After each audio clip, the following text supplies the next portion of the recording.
ছেলেকে তো মিস অবশ্যই করি সবকিছুর মধ্যে দিয়েই সব সময়ের জন্য। কিন্তু এখন আমার হাজবেন্ড ছাড়া তো আমার আর কেউ নেই।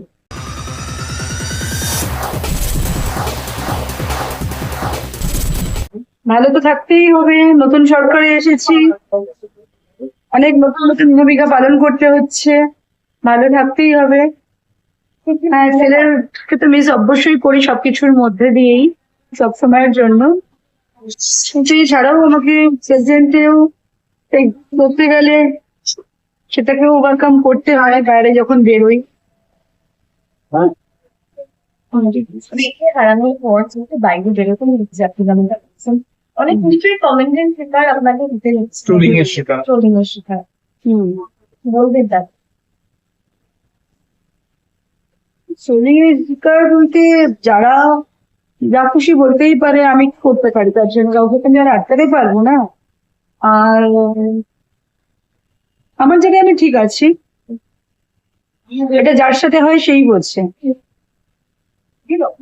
কাউকে তো আমার এক্সপ্লেনেশন দেওয়ার কিছু নেই, কাউকে এক্সপ্লেনেশন দিলে তো আমার দুঃখটা কমে যাবে না। দিদি আজকে একটা দেখে একদিন গিয়ে বলেছেন আমি মারা গেলে খুশি হতে, এটা কার কথা কেন বলেছেন যদি পলিটিক্যাল ডিপ্লোম্যাটিক্স থাকে, অনেক কিছু কনস্পিরেসি ডিসকাশনস চলতে থাকে, সেগুলো কানে এসে যায়।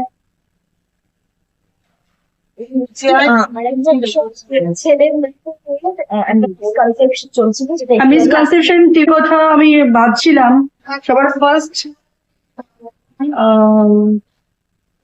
যখন পোস্টমর্টমের জন্য পাঠানো হয়েছিল, না যখন ফার্স্ট আরজি করে, তখন আগে একটা সুইসাইড কেস এসেছিল, সে না জেনে বুঝেই ওটা বলেছিল। এবং আমি এখন ওই অবস্থাতেও আরজি করে থেকে আমি তখন মিডিয়াকেও বলেছিলাম যে এটা যেন যে মিডিয়াটা ফোরকাস্ট করেছে সেখানটা রেকটিফাই করে। এটা তার আগে মানে আমার ছেলের আগে যে একটা কেস হয়েছিল সেটা ওই ঘটনা ছিল। আর আমার ছেলের বিষয়টা ওটা মাল্টি অর্গান ফেলিওর হয়েছিল, কারণ ওটা নিয়ে একটা মিডিয়াতেও একটা মেডিকেল টিম বসে ওটা নিয়ে ডিসকাশন হয়েছিল, ওর পোস্টমর্টম রিপোর্ট এবং সবকিছু নিয়ে। এটাই ঠিক কঠিন অবস্থায় একজনের প্রবলেম আপনি ধরার জন্য মানে সেটা কি আপনার লাইফে তো এখন আমার হাজবেন্ড ছাড়া তো আমার আর কেউ নেই, বাকি তো সব দূরের দূরের রিলেটিভস। আর তাদের সাথে আমার যোগাযোগ করার আমি সময়ও পেয়েছিলাম না। লাস্ট 7-8 বছরে আমার কোনো রিলেটিভের সাথে আমি অতটা কানেক্টেডও ছিলাম না, কারণ আমি আমার কেরিয়ার, আমি আমার ছেলেকে নিয়ে 20 বছরের স্ট্রাগল লাইফে 7-8 বছর আগেই আমি সমস্ত ডিসকার্ড করে দিয়েছিলাম। আমি ইউজ হয়ে গেছিলাম, আমি আমার ছেলে, আমরা আমাদের লাইফ নিয়ে বিজি ছিলাম।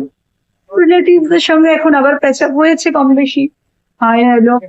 তো কিন্তু উনি হচ্ছেন আমার এখন, উনি তো আছেন আর কি আছে। মানে দিলীপ দা সবসময় পাশে রয়েছে সব পরিস্থিতি।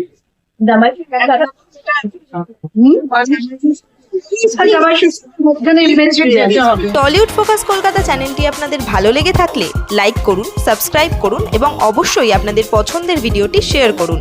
Tollywood focus Kolkata.